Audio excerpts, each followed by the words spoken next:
Hey everyone, we are back in the garage, and I thought I'd take this time to sort of give you a tour of the cockpit here.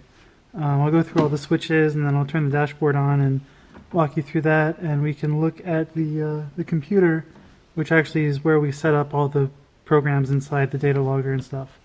So, take the steering wheel off here, and right here, down here, we have the gear lever, first gear, second gear, third gear, and then fourth gear is straight back. And neutral, you can sort of feel there's a spring, and then it's down and forward. Puts it in reverse. Obviously it's not really going into many gears because the transmission isn't rolling, so it goes into second but not first or many of the others. Right here we have the brake bias knob. Forward moves brake bias, or clockwise moves brake bias forward. Then brake bias going back is counterclockwise. This is the engine ignition. This is the fuel pump. So this is super handy, so we can actually take fuel out of the car. We have a valve that we can attach a line to that can drain the fuel tank, so we can measure how much fuel we actually use. So we put 5 gallons in the tank at the start of the race. We pump a gallon out, so we know we used 4 gallons. We haven't really made any precise calculations, but we should probably do that at some point. Starter button is right here. Ring light is here. This is the fire bottle, which you can see under my legs. Under my legs there. This is the battery pack for the fire bottle. This is the one of 2 power switches. So actually the timing and scoring transponder and the data logger are wired up to this switch, and then there's a line that goes through it to the secondary switch back here, and there's also another fire bottle button there. Those are on the outside so that if I am in a crash and I get knocked out or trapped in the car or something, the fire marshals can run up to the track and they can turn the car off from outside the car or trigger the fire extinguisher. And then over here we actually have the camera for the Smarty Cam, which is this one right here. And right here is an LED light that is wired into the ECU, so that if there's a problem with the ECU, this has a flashing code that we can look up in the ECU manual and figure out what's wrong with it. So those are all the switches and levers in the cockpit. And I'll put the steering wheel back on here. The steering wheel is removable because otherwise it's impossible to get in or out of the car. So I'm going to go ahead and turn the cockpit master switch on, and the dashboard is going to light up. Let's see if I can get a good shot for you guys. So right here on the top we've got the shift lights.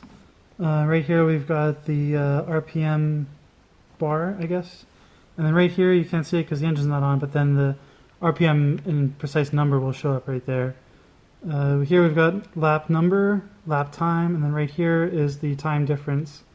Here, these 2 pages, these 2 settings here, we can change the battery. I think I mentioned this before, but if the battery voltage gets too high or too low, then it could catch fire, so we're keeping an eye on that. And then speed right here is something that is not really useful. So it's only just there to fill up space really, and I'll maybe look at it if I enter and exit the pits, but it's not something I'll look at on the racetrack. And we use this button here to change page, and then right here is the timing page. So we've got, that's our best lap time. This is last lap plus or minus.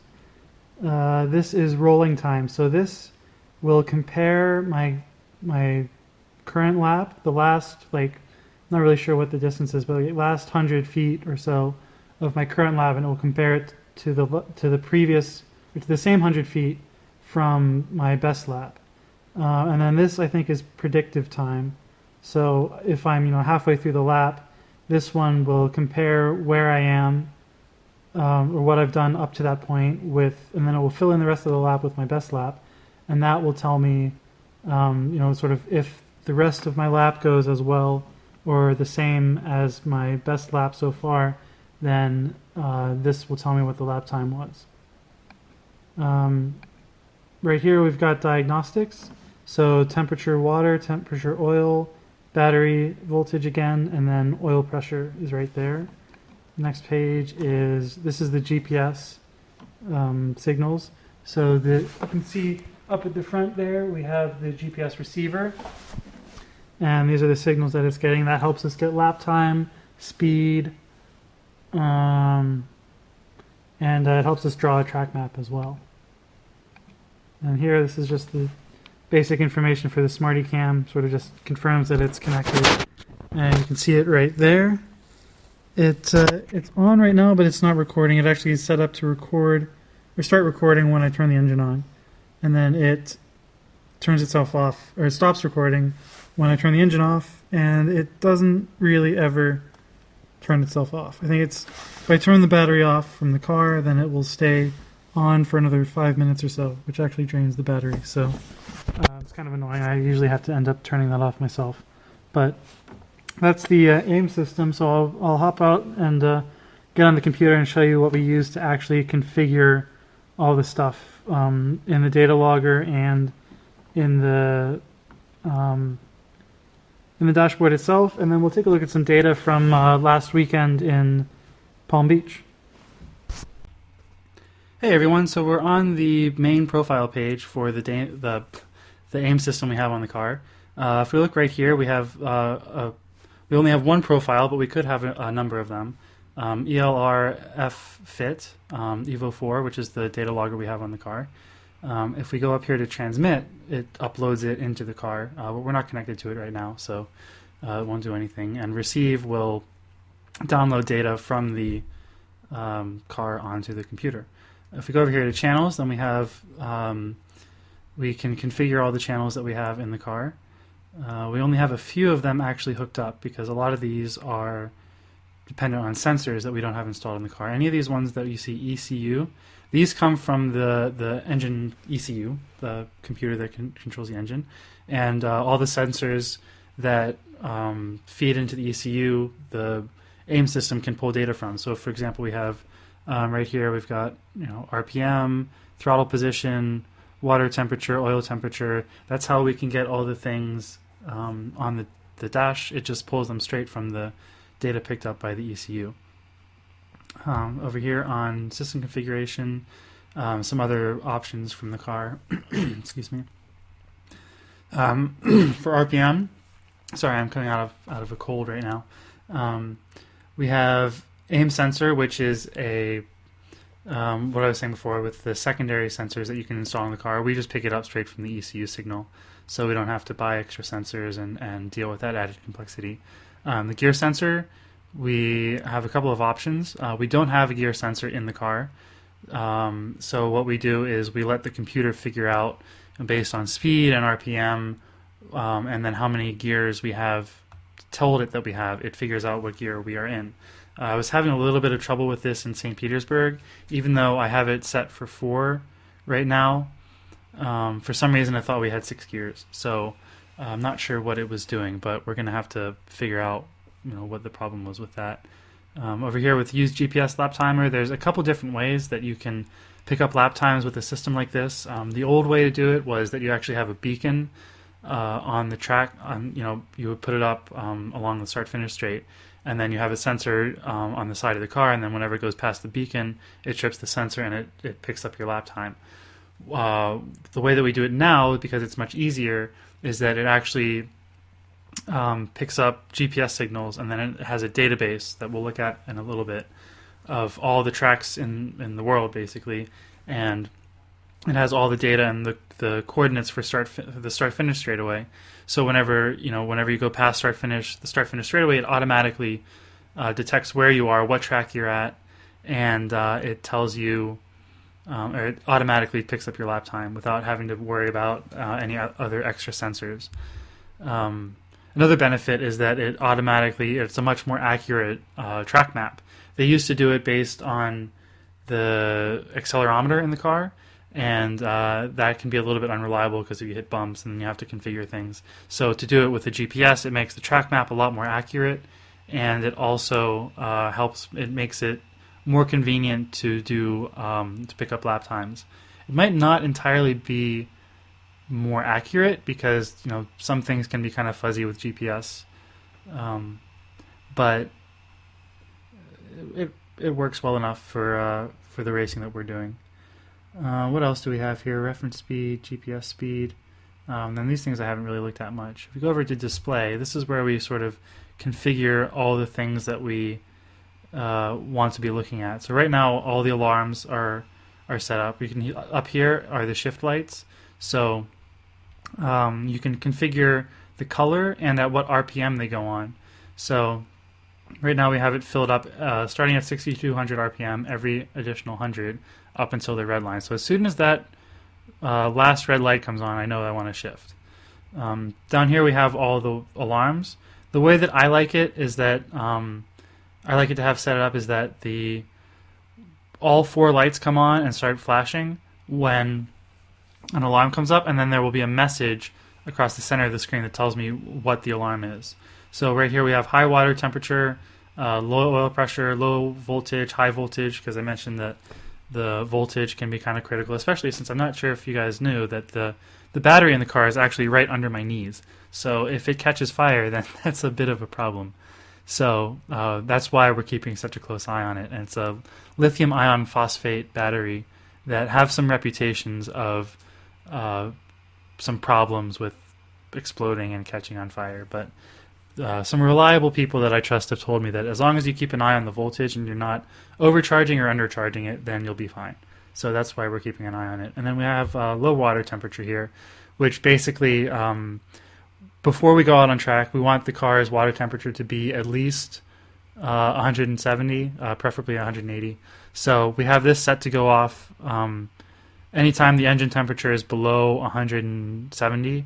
We're going to have these blue lights filling up, and they're not flashing, but they're filling it up with the warm engine please message. My car is very polite. But yeah, so before, maybe 10 minutes before we're 20 minutes before we're ready to go out, we just turn the car on and let it warm up, because these engines are very, very finicky if they're not already warmed up. So this is the pages where we can configure the pages that I was going through in the when we were in the car. So as you can see here, this is what it looks like when the car is on. You've got the numbers that I was talking about right here and the RPM bar filling up. Hopefully I never reach 9,400 RPM in my car since it redlines at 6,700. Then you've got battery and speed that I've already covered, and custom page. This is all the rolling time for predictive time, best lap, and then plus or minus, and then custom page 2. This is the engine car diagnostics page, I like to call it. There's room for several more custom pages, but I can't really think of any immediate use for them. And then we've got satellite and the Smarty Cam. I think I might turn these ones I might turn off because they're not really relevant, to be honest. Maybe the satellites one is, but the Smarty Cam I don't really care about.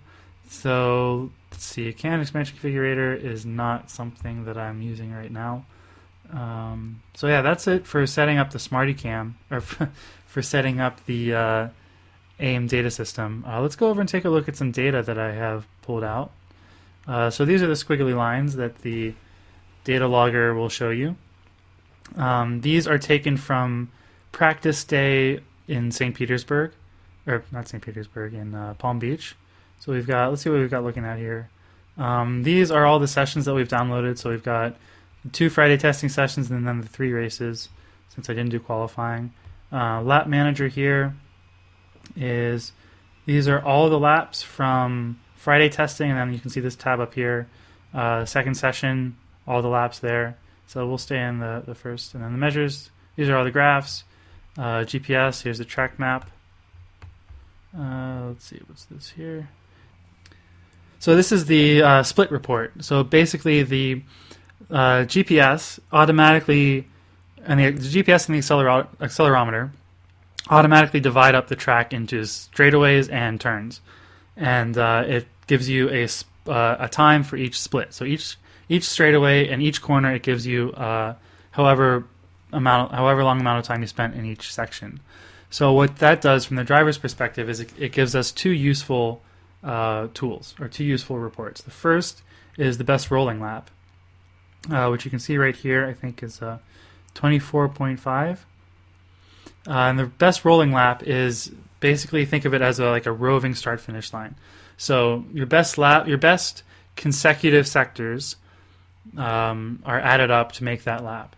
The best theoretical lap is it takes the best of each sector, your best time from each sector throughout the entire session, adds them together, and it gets your best theoretical lap. If you can see in this case, my best theoretical lap was a 122.3, and my best lap that would be picked up by timing and scoring is 124.6. So it's always, always, always going to be depressingly faster than your actual best lap. So if you can see, I gained more than 2 seconds. So those are helpful in sort of seeing you can see the potential of the car. If there's a wide gap like this, then you know that there's probably something wrong with your lacking focus, or you're just not able to, for whatever reason, not able to put together a clean lap. Now if we go over here to lap times report, not really sure what these are. I mean, you've got your lap times here, just like on the test, or the lap manager, or the test database. I haven't really spent much time here. I've got a lap histogram, so I guess this sort of shows you how each lap compares to the others, something like that. But let's go back to the measures graph. And this is sort of where all the interesting stuff happens from a driver's perspective, and these are the squiggly lines we look at to critique our driving. You can see over here on the left you have all the channels, all the channels that we could pick up from the car. We don't have a lot of the sensors actually installed in the car. For example, brake pressure is one that we would use to talk about driving a lot. But I don't have a brake pressure sensor in the car, so we're not able to use it. What I do have pulled up here is RPM, throttle position, GPS speed, and then down here is what's called comparative time. What actually it does is the x-axis, the orange line there, is my fastest lap that I've chose to select for this comparison. And then the blue lap is my fastest lap from the previous session, which happens to be a little bit slower than the primary lap, the orange lap. And then what happens is it's basically it compares the time of the blue lap to the time of the orange lap. So when it's down here in the negatives, the blue lap is actually faster, and then when it goes up in the positives, the blue lap is slower. So this is very useful if you have a teammate and you are comparing you want to see where on the track you are faster and where on the track your teammate is faster. So you can identify it very quickly with this, and then you can look at things like speed trace, throttle trace, brake pressure trace to figure out excuse me, to figure out where they're faster. I'm just comparing my laps in 2 different sessions, so there's not really a whole lot that we can learn, except maybe how I improved from one session to another. But I don't want to get too much into it in this video. This is sort of just glancing over at all the things that are all the tools that we have in the data logging department. So one more. Over here is the GPS manager. AIM has a certain unique thing that I haven't really seen with any other data loggers. They might all have them by now, but I've only seen them here, is that these are all preset, pre-configured GPS data.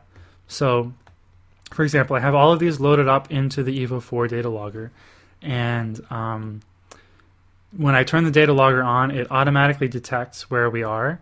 So, for instance, if we were at Sonoma Infineon Raceway, I don't know what their title sponsorship is these days, but if we were there and I turned on the data logger, it would automatically recognize where we are. It recognizes where the start-finish straightaway is, or where the start-finish line is, and then it automatically has the track map. So it's very useful. You just have to load everything into the data logger once, and it figures out where you are automatically, which is great. It's got hundreds and hundreds of tracks. These are just the tracks in the United States. It's also got tracks in Europe, in Canada, in Asia, all over the world. It's got go-kart tracks, it's got motorcycle tracks, it's got car tracks, it's got ovals, it's got road courses. It's a pretty impressive database, and they update it regularly as well. It's one of the things they've even got. So VIR, the full course here, and then they've got the south course and the north course, which is this is probably my favorite configuration. The area down here has awesome. It's really cool. But anyways, they've got all these, and it's pretty much automatic. So it's really good and really useful, really helpful. So that's pretty much it. That's the AIM system. Thanks guys for watching. I kind of rambled on here at the end, and excuse the cold, but yeah, thanks for watching. If you want to see more stuff like this, be sure to subscribe. Let me know if there's any other things you guys want to see. I think the next time we'll be on track will hopefully be towards the end of January. There's a test day down at Sebring that I really want to go to. I think I mentioned that in the last video, but I'll mention it again this time.